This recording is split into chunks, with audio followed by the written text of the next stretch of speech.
අද ලෝක පරිසරය දිනේ. ඉතින් පරිසරය දිනය වෙනුවෙන් ඔයාලා අනිවාර්යයෙන්ම දැනගත යුතු කාරණා ටිකක් තමයි මම අද කියන්න ආවේ. ඉතින් 2025 පරිසර දිනයේ තේමාව තමයි ending plastic pollution. ඉතින් මේ යටතේ මම ඔයාලත් එක්ක කියන්න ඕනේ අපි පරිසරය ආරක්ෂා කරන්න ඕනේ. ඒත් ඔයාලා කරන්නේ නැතිම දේ ඒක. හැබැයි මම පුන ඔයාලට පරිසරය ආරක්ෂා කරන විදිහ කියන්න ඕනේ නැහැ. ඔයාලා දැනටමත් ඒවා දන්නවා. ඒත් ඒවා කිව්වත් ඔයාලා ඒක අහන්න සීමාව හරියම අඩු නිසා මම ඒ ගැන කියන්නේ නැහැ. හැබැයි මම කියන්නේ ප්ලාස්ටික් නිසා අපිට වෙන්න වෙලා තියෙන කාරදර ටික.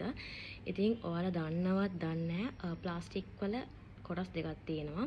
මැක්‍රෝ සහ මයික්‍රෝ ප්ලාස්ටික්. ඉතින් මේ මයික්‍රෝ ප්ලාස්ටික් කියන්නේ මිලිමීටර් 5ට වඩා කුඩා ප්ලාස්ටික් කොටස්. ඊට වඩා ඒ කියන්නේ ගොඩාක් චූටි ඒවාත් තියෙනවා. ඉතින් මේවා විවිධාකාර වලින් අපේ ශරීරය ඇතුල් වෙනවා.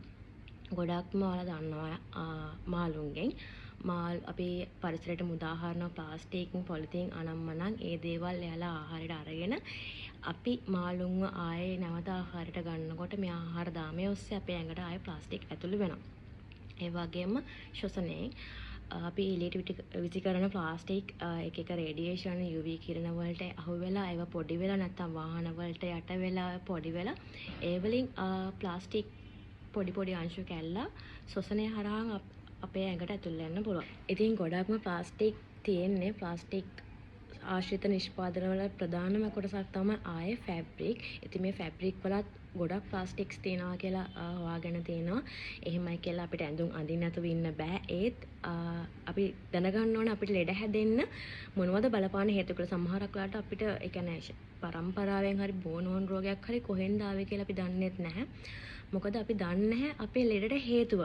ඒත් දැන් ගොඩක් හොයාගෙන තියෙන විදිහට මේ ප්ලාස්ටික් කියන දේ අපේ පිළිකා රෝග වලට ප්‍රධානම හේතුවක් කියලා දෙනවා.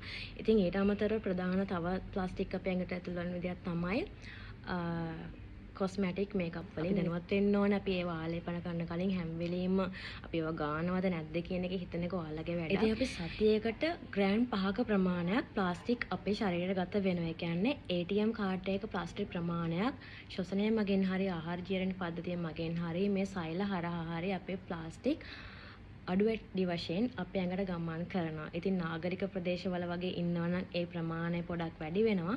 ගම්බදව පරිසරයත් එක්ක ඉන්නවා නම් ඒක පොඩක් අඩු වෙනවා. ආයේ ඒව දේවල් සමහර දේවල් දෙන අපිට වෙනස් කරන්න බෑ. ඕල්ටර්නේටිව්ස් නැහැ. ඒකට අපිට කරන්න දෙයක් නැහැ. රිසර්චර්ස්ලා ඉන්නවා නම් පුළුවන් නම් මේවට විකල්ප හොයාගන්න. ඒ කියන්නේ අපේ ඇඟ ඒකට අඩුම තරමේ ප්ලාස්ටික් එන ප්‍රමාණය අඩු කරන විදිහක් හරි හොයාගන්න. ඒ වගේම තව විශේෂ දෙයක් තියෙනවා. දැන් රිසර්චර්ස්ලා හොයාගෙන තියෙනවා අපි ප්ලාස්ටික් අපේ ශ්වසන හරහා අපේ ඇඟ ඇතුළට ගිහින් තියෙනවා කියමුකෝ. මෙයාලා මේ ටෙස්ට් එකක් කරලා තියෙනවා මීයන්ට. ඔයාලා දන්නවා ඉතින් ලැබ් ටෙස්ට් කරන මීයන් ගැන. ඉතින් මේ මී ගැබිනි මීයන්ට මේ ප්ලාස්ටික් ආග්‍රහණය කරන්න දීලා තියෙනවා. ඊට පස්සේ එයාලගේ පැටවුන්ගේ බලලා තියෙනවා කොහොමද එයාලගේ ඇඟේ ප්ලාස්ටික් තියෙනවද කියලා. හරිම දරුණුයි. එයාලගේ ඇඟෙත් මේ ප්ලාස්ටික් ඇතුළත් වෙලා තියෙනවා. ඉතින් ඕක තමයි තියෙන දරුණුකම. ඉතින් අපේ හින්දා ජීවිතේ කියන්නේ තාම එළිය දැකලවත් නැති කෙනෙක්ට මේක ව්‍යාප්ත වෙන්න හොඳ නැහැ. සමහරකට මම දාන ප්ලාස්ටික් එක හින්දා වෙන්න පුළුවන්. නැත්නම් අපේ සීයා කෙනෙක් කාච්චි කෙනෙක් දාපු ප්ලාස්ටික් එකක් වෙනවා. කවුරුන් හෝ කරන වැරද්දක් ඒක පරිසම් දෙන්න වෙන කෙනෙක්ට වෙන්න පුළුවන්. අපි දන්නේ අපිට පිළිකාවක් හැදෙන්නේ කොහොමද කියලා අපි දන්නේ. ප්ලාස්ටික් නිසා වෙන්න පුළුවන් භයානක දේ තමයි මියුටේෂන්ස්. අපේ ප්‍රමුඛ ජාන නිලීන වෙලා යනවා. ඒක ඔයාලටත් වඩා ඔයාලගේ පස්සේ පරම්පරාවට ගොඩක් බලපානවා. ඉතින් පුළුවන් තරම් ප්ලාස්ටික් අවම කරන්න. විශේෂයෙන් කියන්න ඕන වතුර බෝතල් අපි දැන් අවුවට නිරාවරණය වෙලා තියෙනවානේ. එතකොට ඒ ප්ලාස්ටික් එකේ ඇතුළේ මෙහෙම කැඩිලා යනවලු. ඒ කියන්නේ ඒකේ තියෙන ආලේපනයක් වගේ දෙයක් එක ඉවතට යනවලු. ඉතින් බෝතල් අපි ආයෙ පාවිච්චි කරලා නැත්නම් අවුව ගාවින් එහෙම තිබ්බම ඒව සිද්ධ වෙනවා වැඩි. ඊට අමතරව කියන්න ඕනේ මම සුවිශේෂී නිර්මාණයක් දැකලා තියෙනවා. මම දන්නේ නැහැ මේක මයික්‍රෝ ප්ලාස්ටික් හින්දාමද හදලා තියෙන්නේ කියලා කම්පැනිස්. හැබැයි කට්ටියකට බලලා තියෙනවා මොකටද මේ අපි ප්ලාස්ටික් එක්ක බොන්න කඩදාසි බටයක් සහ යෝගට් කන්නේ ප්ලාස්ටික් කන්ටේනර් එක. හැබැයි හැන්ද කඩදාසි හරි ලී හරි දීලා තියෙනවා.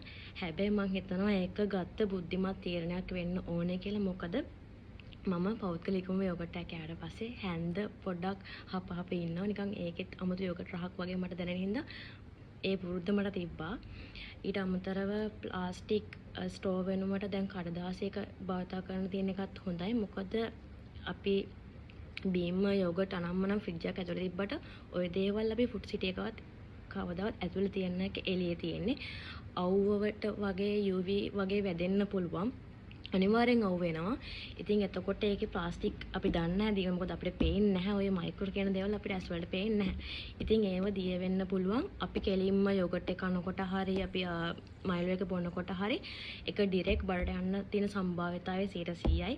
මම හිතන්නේ මේ ගැන රිසර්ච් කරලා වෙන්නේ නැති යාලා නිකම් එකපාරට ඔව හදන්නේ. ඒ නිසා වෙන්නේ නැති ඒවා හදන්න ඇත්තේ අපි ඒවට බැන බැන ඉන්න නැතුව අපි තව ප්ලාස්ටික් අවම කරන්න ඕල්ටර්නේටිව්ස් හොයාගන්න එක තමයි කරන්න ඕනේ. අපිට සම්පූර්ණයෙන් ප්ලාස්ටික් අයින් කරන්න බෑ. අපිට ප්ලාස්ටික් අවම කරන්න බෑ. ඒකට අනිවාර්යයෙන්ම ඕල්ටර්නේටිව්ස් ඕනේ. ඕල්ටර්නේටිව්ස් ප්‍රවර්ධනය කරන්න මාකටින්ග්ස් ඕනේ. ඒ වගේම ඒකට ලෝ එකක් ඕනේ. තව සෝෂල් ඒ කියන්නේ ක්‍රියේටිව් කරන කට්ටිය කන්ටෙන්ට් ක්‍රියේටර්ස්ලා සහ මිනිස්සු අතරට ප්‍රඥාක අරන් යන්න පුළුවන් කට්ටියක් ඕනේ. ඉතින් මේ හැමෝම එකතු වුණොත් විතරයි අපිට ප්ලාස්ටික් අවම කරන්න පුළුවන්. මම හිතනවා කවදා හරි දවසක ඉක්මනට මේ දේවල් හැමෝම සමාජ දැනුවත් වෙලා මේවට විකල්ප හොයාගනි කියලා. අය කියන්න ඕනේ ලන්ච් ෂීට්ස් වලින් අපි දන්නවා ලන්ච් ෂීට් භාවිතා කරන්න හොඳ නැහැ කියලා. ඒ වගේම වතුර බෝතල් භාවිතා කරන්න හොඳ නැහැ කියලා ප්ලාස්ටික් වතුර බෝතල්.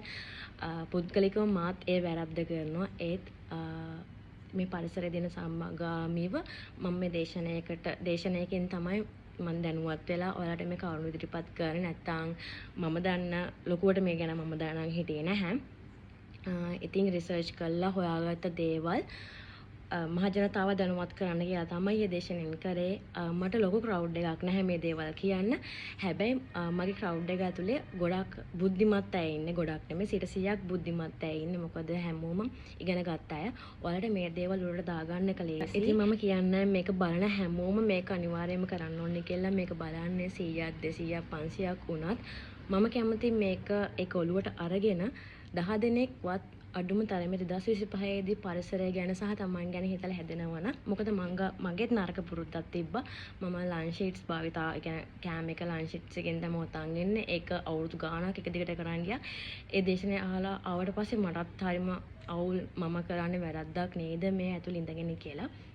ඉතින් එදායින් පස්සේ මම තියන්නේ කර අම්මේ මට ලන්ච් ෂීට්ස් වල ආයේ කෑම උතලා දෙන්න එපා මොකක් හරි එකට කරන්න කියලා. ඉතින් මේ වගේ කන්ටේනර් එකකට මම දන්නේ මේක කොහොමද හොඳ කියලා. හැබැයි ප්ලාස්ටික් පොලිතින් භාවිතාව උපරිම මගේ ශරීරයටත් හොඳයි සහ පරිසරයටත් හොඳයි කියන අරමුණෙන් ඒක නැති කරගත්තා. අපිට සමහර තැන්වල හැම වෙලාවෙම මේක ප්‍රායෝගික නැහැ. අපිට සමහරකට ලන්ච් ෂීට් භාවිතා කරන්න සහ වතුර බෝතල් භාවිතා කරන්න තැන් එනවා. හැබැයි අපි ඒක අවම කරගන්න ඕනේ. ඉතින් අපිට සමාජයක් හදන්න බෑ. මට රටක් හදන්න බෑ. මට අල්ලපු ගෙදර ගෙනාව හදන්න බෑ. හැබැයි මට හැදෙන්න පුළුවන්. ඉතින් මම ගොඩක් පරිසරයට ආදරය කරන ගෑල් ළමෙක්. මගේ ඉස්කෝලේ ඉඳන් මම පරිසර බටෙක්. ඉතින් එතනදී තමයි මම ඉගෙන ගත්තේ පරිසරයට ආදරය කරන්න. මම ඒ කාලේ ඉඳන් ඇත්තටම ප්ලාස්ටික් පොලිතීන් පරිසරයට මුදා හරින්නේ නැහැ. ඒ දේවල් මම බෑග් එකේ දාගෙන ගෙදර අරන් ඇවිල්ලා ගෙදර තමයි හදන්නේ. නැත්තම් අවශ්‍ය තැන් වලට දානවා. ඒක මාත් එක්ක ඉන්න හැමෝම වගේ දන්නවා මම මේ දේවල් කරන්නේ නැහැ කියලා. සහ මට ඒ වගේ සමහර යාළුවොත් හම්බෙලා තියෙනවා. මම සමහර තැන් වල මිනිසුන් වෙනස් කරන්න try කරලා තියෙනවා. ඕක කොහොම දාන්න එපා. ඕක ගන්න කියලා මම සැර දාලා තියෙනවා. හැබැයි මම තේරුම් ගත්ත දෙයක් තමයි අපිට කෙනෙක්ව හදන්න බෑ.